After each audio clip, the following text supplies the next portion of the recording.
This is Jermaine reporting for the Pound for Pound Boxing Show in association with Dirty South, IQ Boxing, Pugilist.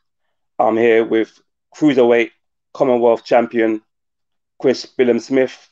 Chris, thanks for taking the time to join me today. How are you doing, champ? Yeah, all good. Thanks, mate. Thanks for having me on. How are you? You Absolute good? pleasure. Yeah, I'm very well, mate. I'm very well, mate. Very good, very good. Pleasure for coming on today, mate. It's always appreciated. Uh, Chris, I'm going to talk about obviously the fight what happened of the start of this month, a big fight which you was a part of, and in the corner of your stablemate, which was Garcia Campbell. I want to ask you, what's it like, obviously being out there, a big fight, and being part of Luke's corner team? Yeah, It's always an honour. I mean, Luke uh, flew me out very last minute. One of his mates was going to go out, or his brother actually, I think it was, and he couldn't make it due to work. And then so I got the call up, and me and Luke get on really well since he's joined the camp. We've become real good friends, and that. So it's he said Shane basically texted me and or called me and said, "Do you fancy coming out?" And end up getting a flight just after Christmas. It was a really good experience in general, other than obviously the fight itself and the result and the way it panned out. But it was a good trip as a whole, and I think even obviously losing's never good, but other than the the loss, which obviously is the reason you go out there, is go out there for the win, and we didn't get it. But it was a good experience nonetheless. Yeah, I mean, obviously we was rooting for Luke over here. Obviously, I'm sure the whole UK was, and obviously when he dropped him, everyone was thinking, "Oh, wow, this could happen now. You actually could finish him off." I want to ask you, obviously being there and watching Garcia live, how good is Garcia? And you say obviously there's a lot of hype behind Garcia. Can you see it being true, the hype? Yeah, he surprised me to be honest. I thought he lacked a bit of footwork, which probably still does, but his speed and his confidence and his reflexes are superb. And I think I definitely underestimated him. Maybe that's because we've seen who he's been in there with. So before Luke, and the step up was so big. Not many people, when they make the step up, they don't usually make the step up. You know, go from the level that he has boxed at to the level of someone like Luke, who's obviously world class. And it really impressed me. I think he impressed all of us. You know, and proved how good he really is. And I believe he can definitely be number one in the world, even in such a stacked lightweight division, because he's only going to keep improving. Yeah, I mean, a lot of people obviously he stacks arisen from for stakes arisen from that fight, and so is obviously Luke's. If you know, he was defeated in that fight, and obviously, like you said, that the weight the class is absolutely popping. There's so many great champions in there, so many legends in there as well, like Norris as well. So Yeah. I mean, it's going to be he's going to go very very far. I'm sure of it. But I want to ask you, obviously, I want to ask you what got you into boxing first. My brother Ben, he was always into boxing when I was like, I think he started training when he was about 16, just on and off for about 6 or 7 years. He's 7 years older than me, so I would have been really young then. And then he took me a couple of times when I was about 13, no, about 12 or 13, like literally a handful of times. And I liked the idea of it, but I didn't really grab me back then. I was just, a few bag sessions here and there. And then me and him would maybe do a little bit in the garage and stuff. Um, but then I went to college. I met my mate, who's now one of my best mates, Dean, and he was boxing. I'd started training with him, and I went and watched him, and it was just watching him at a local show. It was just the home club show who I ended up boxing for.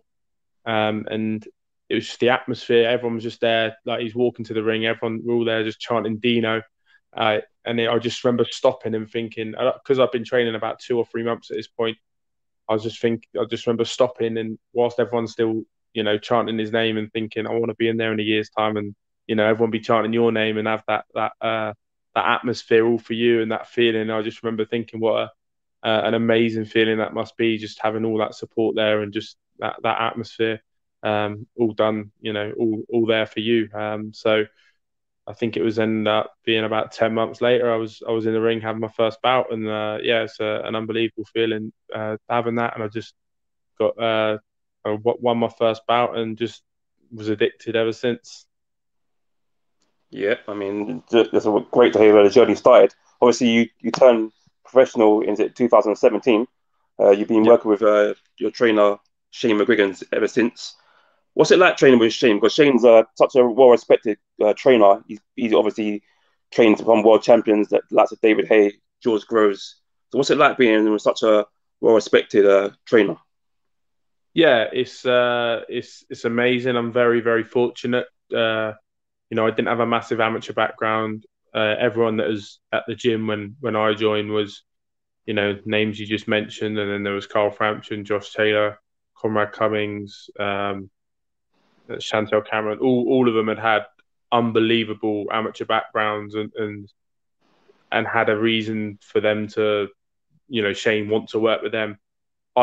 Didn't really have much of an amateur background like them. Wasn't on the GB squad or anything like that, but I've done a lot around sparring with George Groves and a few rounds of David Haye as well. So that was a great experience for me. And then I decided when I didn't get in the GB squad on my last assessment, I decided that I'd ask Shane. I thought I'm going to turn pro, so I might as well, start at the top out of the trainers. And I had a good relationship with Shane, had his number and stuff. So I thought I'll start there and work my way down with when it comes to trainers. And thankfully, he took me on, and we've built a really good working relationship and a really good friendship as well. But it's you look at everyone that goes to Shane, and everyone's improved. Everyone who Shane's ever trained, even if they've come from another really well respected trainer, he improved them. And some people he's had later on in their career, and he's just tweaked a few things, and that's what he does well.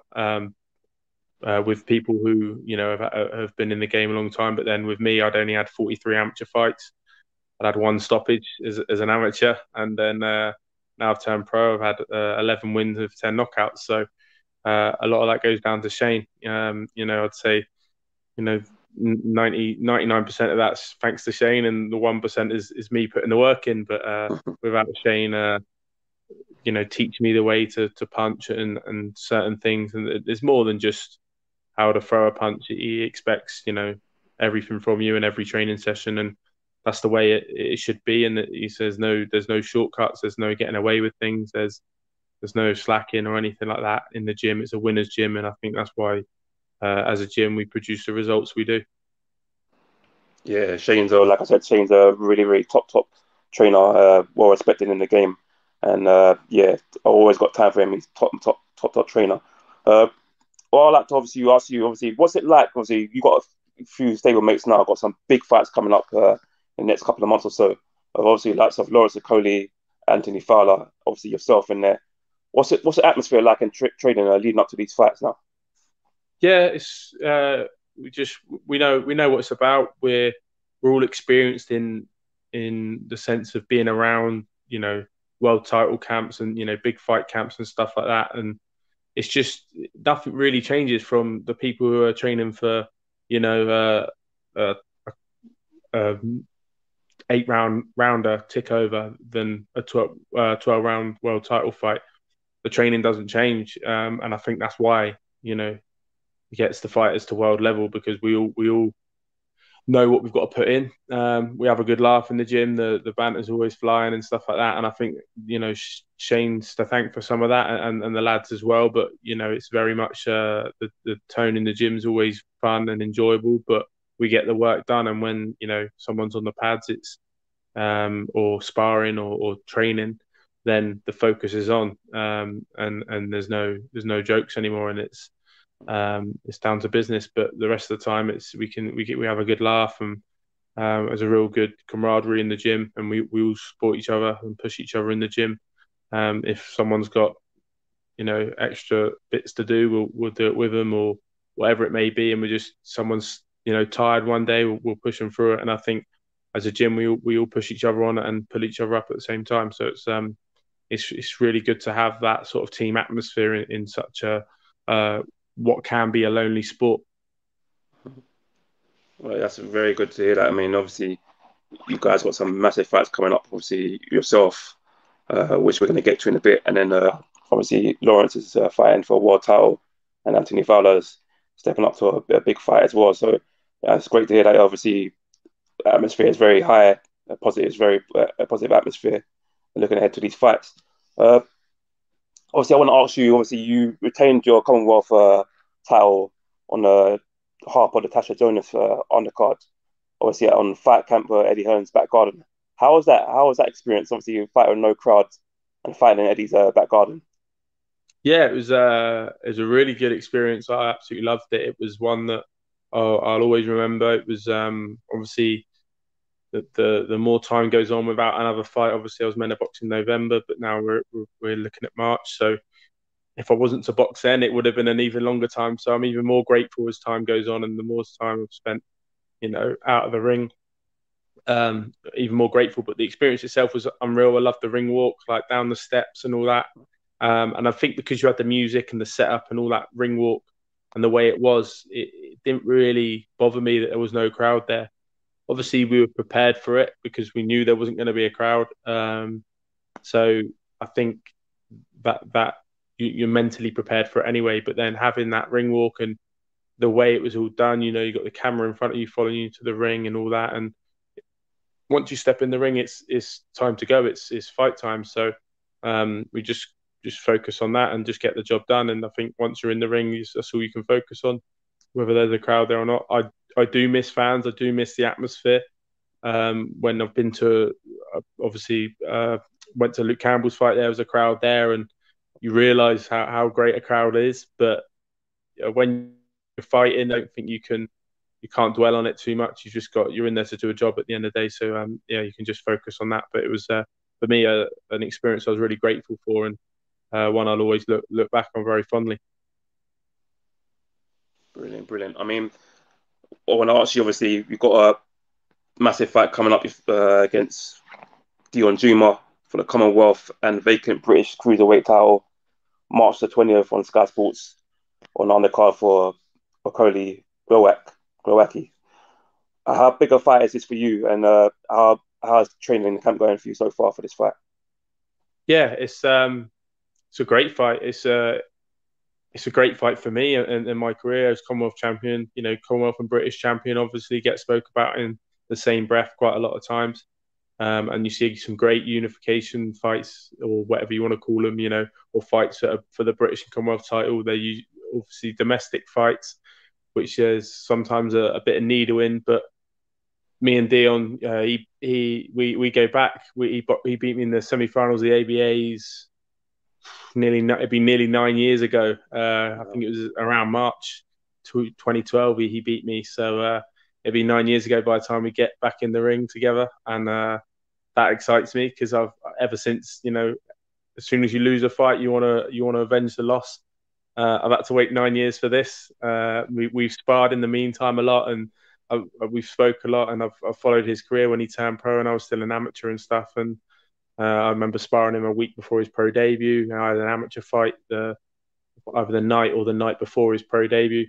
Yeah, so we stayed in touch and we sparred since I've been a pro as well, and had some wicked spars. And as much of it's a great fight for me and my career, I think it's an unbelievable fight for the fans as well. It's two lads who come to fight, two of the most exciting cruiserweights in the country. When you look at the way we fight and the styles, and we can both punch and we both like to mix it. So I think it's an absolute barnstormer of a fight, and I can't wait to get in there on March 20th. Yeah, this is a fight I've been looking forward to for a while. And obviously, it was supposed to happen last year, didn't quite materialize. Uh, a lot of talk about this fight. I've watched your last couple of fights. Followed your career. I've followed Dion's. Watched Dion on small hall shows, and I watched him beat Wadi Kabacho as well with good knockout there. This fight Great. for me potentially can be probably the biggest British fight of the year for me, or British domestic fight for me. If it does, that when it does happen, like you said, both of you big punches. Uh, can you see this? Can you see this going the distance? No, I can't. To be honest, I can't. No, I can't see the fight going the distance. it's we're two big punchers, and we're two busy fighters as well. We're not like a Riakporhe where we just look for one shot. We just look for one shot and just try and land that one shot. We're all action, and our punches, big punches, and the knockouts come from an accumulation of shots and setting them up properly. You spoke about the Wadi Camacho one there with Deion, where he stepped back and looped the left hand over the top, which was a great shot. And he set that up. It wasn't just he's just winging away. He set it up well. He was boxing well before then as well. But I can't see the fight going the distance at all. Yeah, it's going to be a great fight anyway, and I'm sure you're going to put on an absolute. For me, it probably can be obviously barring the Okolie fight. It's going to be the fight of the night for me. It really is a fantastic matchup, and I'm looking forward to this one. Obviously, you mentioned a fighter you once come up against, Richard Riakporhe, and you mentioned about your time you fought Deion Jumah, and it's going to be 9 years to the day that you might get to a chance to actually avenge that defeat.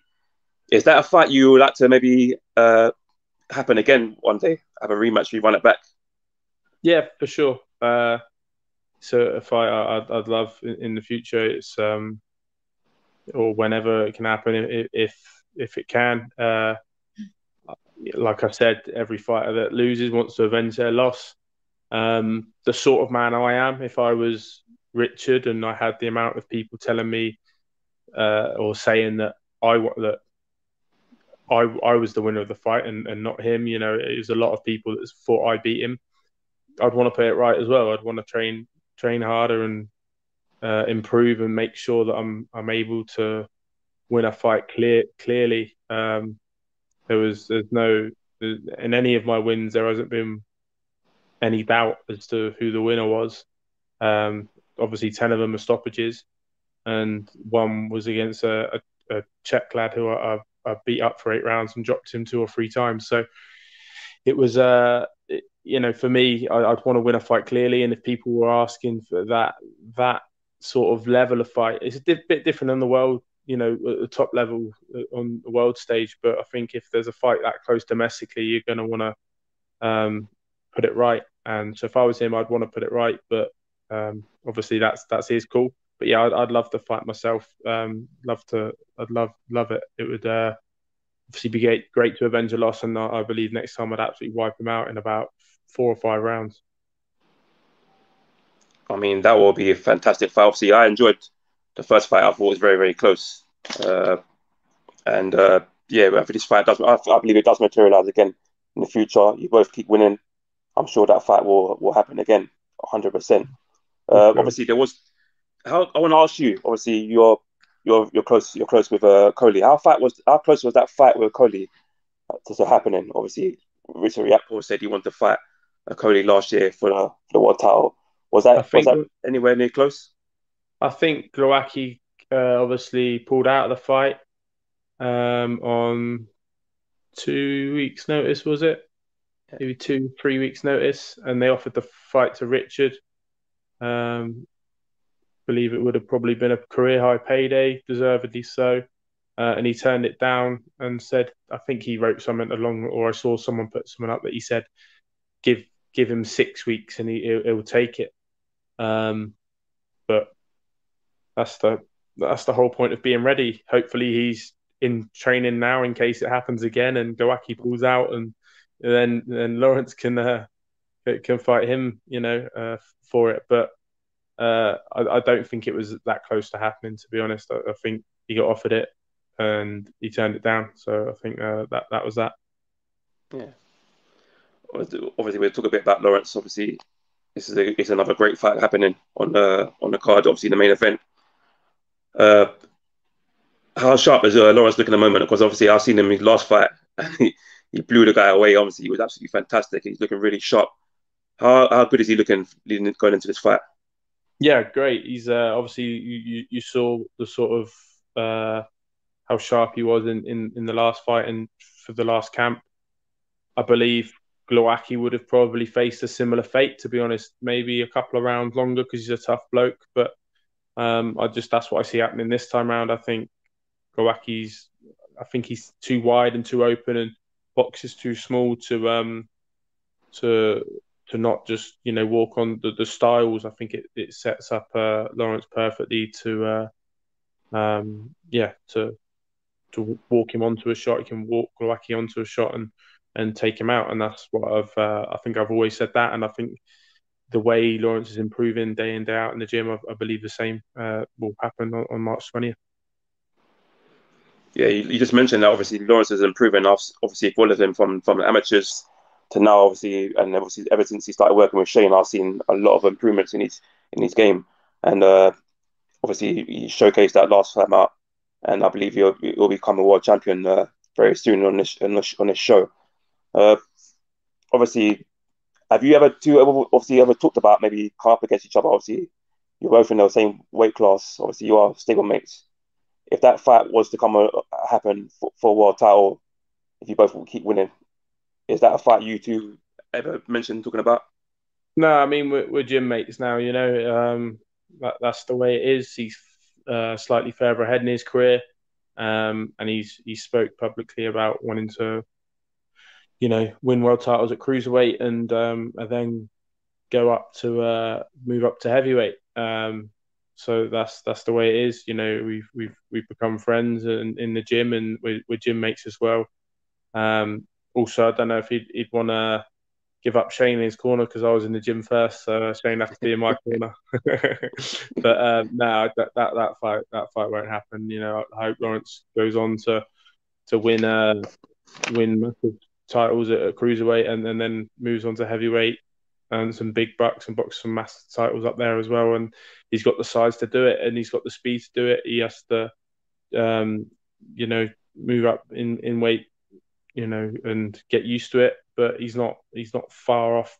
I think if he had his first fight at heavyweight, maybe next, like towards summer or end of 2022, if that was the case, then I think he'd get in there with someone like a Chisora or someone like that, which is obviously a hard night's work for anyone, but it's the sort of fight which Lawrence would love and do really well in because he's such a big puncher himself and he's really strong, even against heavyweights. I've seen him spar heavyweights in the gym, and he might even enjoy it even more because they're slightly slower and he's got even more speed on him than he would on a cruiserweight. So I think that's what I'd like to see from Lawrence, and I hope he goes on and does all that.